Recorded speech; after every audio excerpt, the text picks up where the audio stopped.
بسم اللہ الرحمن الرحیم۔ سرکار مدینہ، سرور قلب و سینہ، فیض گنجینہ، صاحب معطر پسینہ، باعث نزول سکینہ، آقا نامدار، مدینے کے تاجدار، سارے نبیوں کے سالار، حبیب کردگار، محبوب پروردگار، جناب محمد الرسول اللہ صلی اللہ علیہ وسلم نے ارشاد فرمایا، اللہ تعالیٰ نے ہم سے پہلے والے لوگوں کو جمعہ کے دن سے محروم رکھا، چنانچہ یہودیوں کے لیے ہفتہ کا دن مقرر ہوا اور عیسائیوں کے لیے اتوار کا دن مقرر ہوا۔ پھر اللہ تعالیٰ ہمیں لایا اور ہمیں جمعہ کے دن سے سرفراز فرمایا۔ مسلم حدیث شریف نمبر 856۔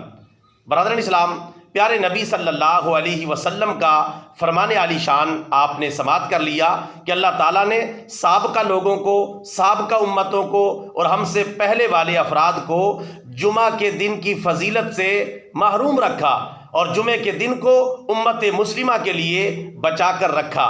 چنانچہ پہلے یہودی آئے، ان کے لیے ہفتہ کا دن مقرر ہوا، پھر عیسائی آئے، ان کے لیے اتوار کا دن مقرر ہوا، لیکن اللہ نے نہ یہودیوں کو جمعہ عطا فرمایا اور نہ عیسائیوں کو جمعہ عطا فرمایا۔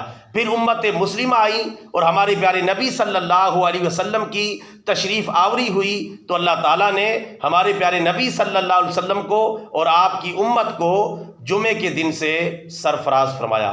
لہٰذا برادران اسلام، جمعے کے دن کی قدر کریں، بر وقت نماز جمعہ ادا کریں۔ جمعے کا دن سارے دنوں کا سردار دن ہے، اس میں قبولیت کی گھڑیاں موجود ہوتی ہیں، لہٰذا نماز جمعہ بھی بر وقت ادا کریں، دعاؤں کا اہتمام کریں اور جمعے کے دن کی فضیلت کو حاصل کرنے کی پوری کوشش کیا کریں۔ اللہ تعالی ہم سب کو توفیق رفیق عطا فرمائے، آمین ثم آمین، وما علینا الا البلاغ المبین۔